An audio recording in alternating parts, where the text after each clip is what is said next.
Right now, Iran is hitting Israel hard with its Oreshnik missiles. Here's how it's happening. And here's an important clarification. Iran is attacking not just with ballistic missiles, but with ballistic missiles equipped with multiple independently targetable re-entry vehicles, MARVs. This is the Oreshnik type. Well, as they say, it's the Putin school. And there's something else I want to say. Let's move to the capital of Qatar. This is Doha, another hellish attack. Take a look.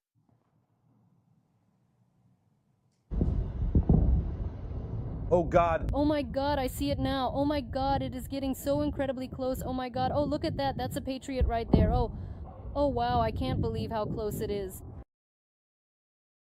Wow, that's terrifying. Welcome to the Pristzel Project. I'm Vladimir Timoshenko.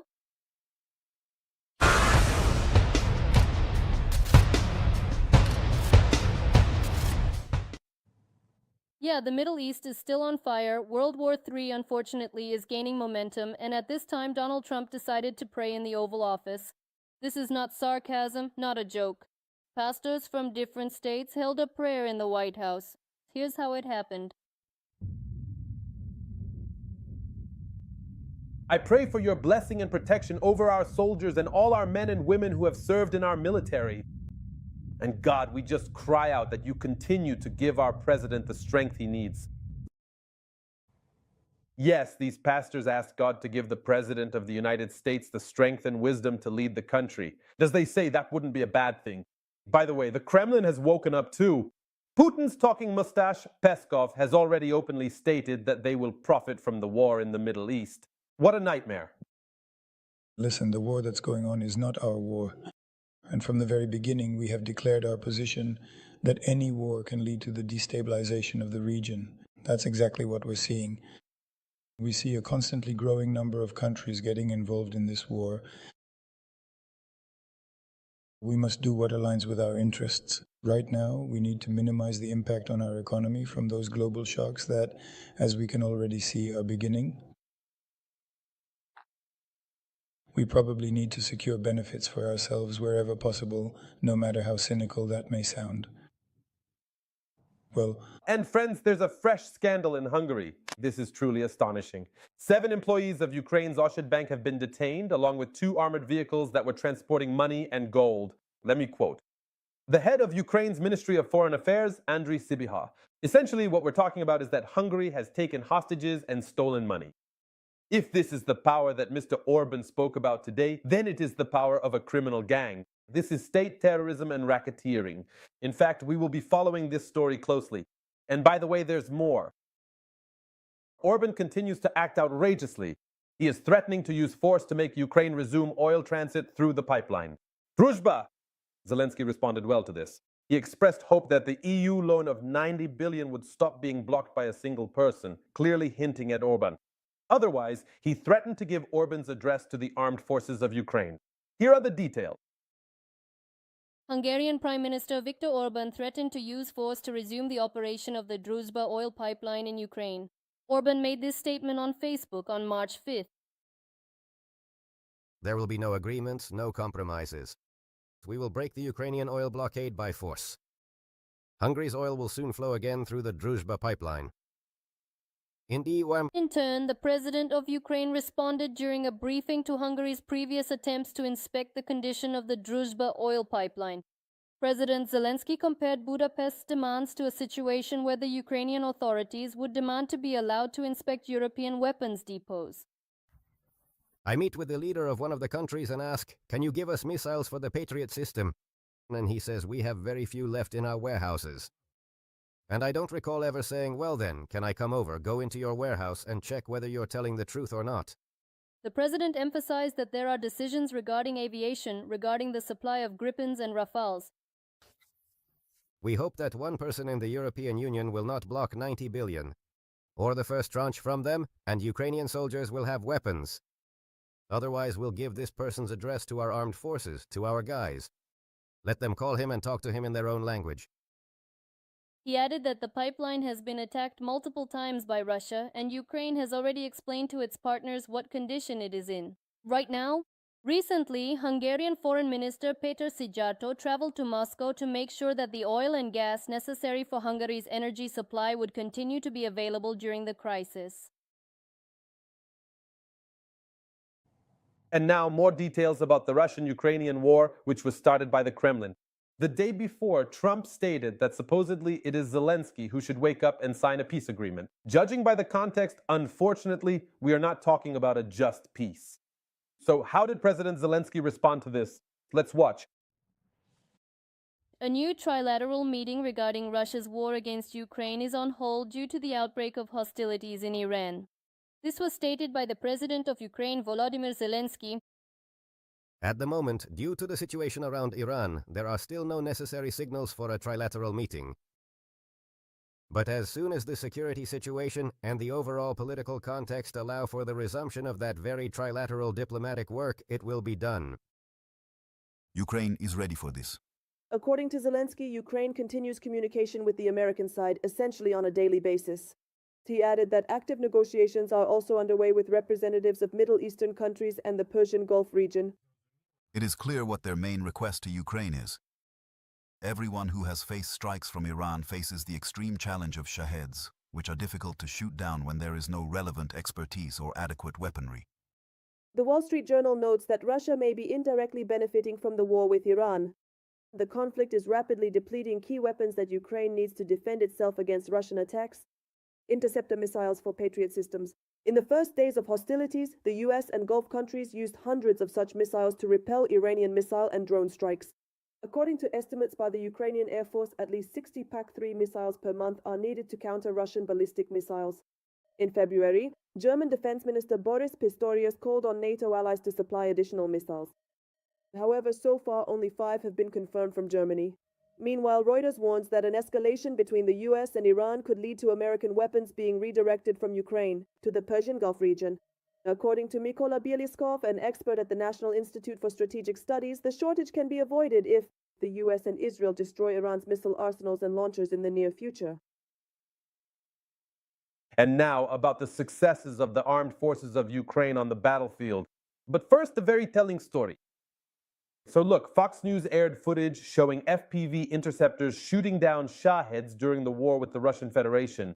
And on Fox News, they presented it as if these were actually American interceptors at work. But in reality, the journalists there showed a Ukrainian drone. So the Americans are implying that it was an American development when in fact it was a Ukrainian drone.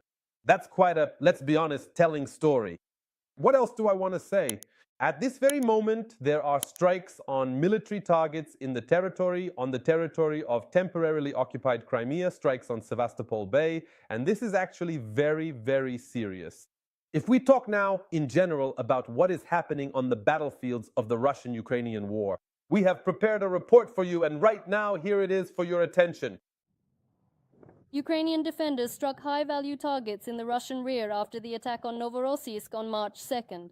The Russian frigate Admiral S.N. can no longer launch Caliber missiles at Ukraine.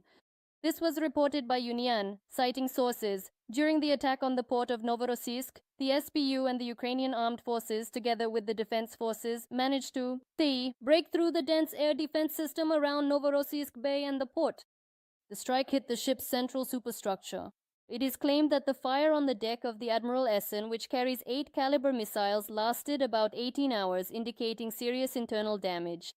Also, on March 5th, the Ukrainian Navy destroyed a Russian Ka-27 helicopter over the waters of the Black Sea, according to the military. The Ka-27 is a Soviet ship-based anti-submarine helicopter. Its mission is to detect, track, and destroy submarines at depths of up to 500 meters. The Russians have also encountered problems with their missiles after Laminho strikes on the missile manufacturing plant for the Iskander, Yars, and Bulava systems in Votkinsk, Udmurt Republic. To resume these processes at the plant, according to various estimates, will require from 1.5 months to half a year. In addition, the armed forces of Ukraine have begun to widely use German Mini-Taurus drones at the front. These are HAX-2 strike drones produced by the German company Helsing. This was reported by the Ukrainian online publication Militarny.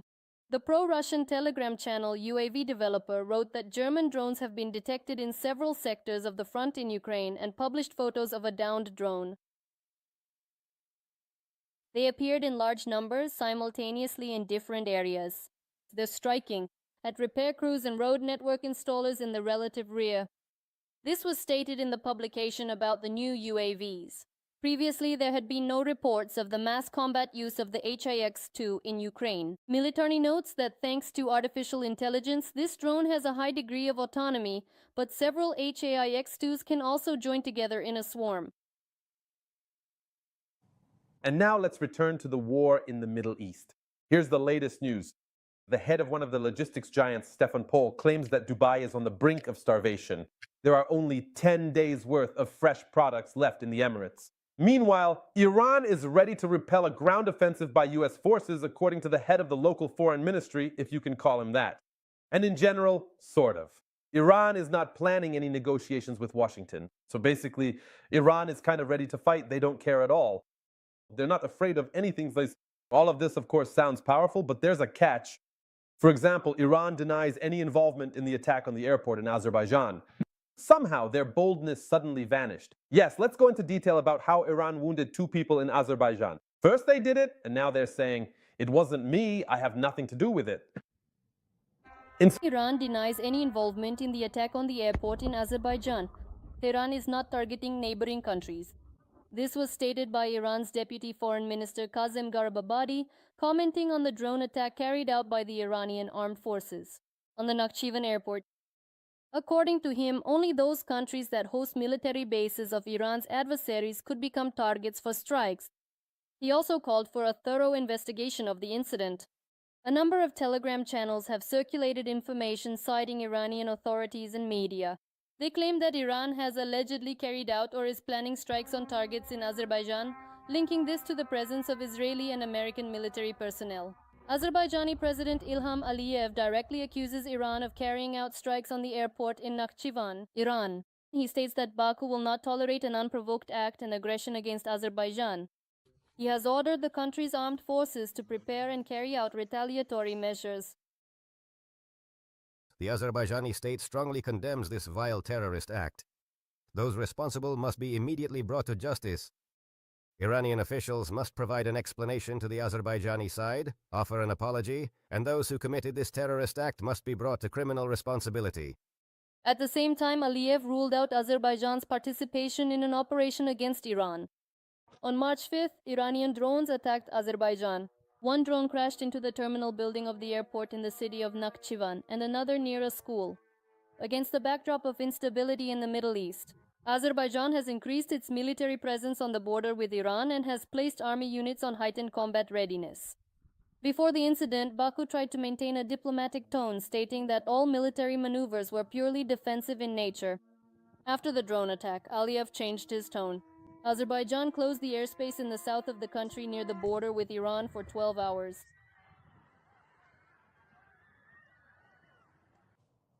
Friends, now let's talk about the situation in temporarily occupied Crimea. It seems that a blackout has started there due to the actions of the Russian occupiers. Drones of unknown origin struck a major electrical substation in Crimea. As a result of the drone attack on the Ostrovskaya substation in the Pervomaisky district, a fire broke out. We will closely monitor what is happening in temporarily occupied Crimea. We will talk about this with you in our upcoming episodes. Subscribe to the Union YouTube channel. This was Volodymyr Tymoshenko with you. See you next time.